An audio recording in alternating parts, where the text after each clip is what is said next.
വഴിയരികിൽ പഥികനായി കാത്തു നിൽക്കും നാഥൻ, വഴിതെറ്റിയാൽ സ്നേഹമോടെ തേടിയെത്തും നാഥൻ.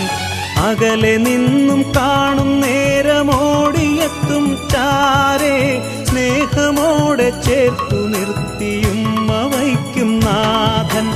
അകലെ നിന്നും കാണും നേരമോടിയെത്തും ചാരേ, സ്നേഹമോടെ ചേർത്തു നിർത്തിയും വയ്ക്കും നാഥൻ.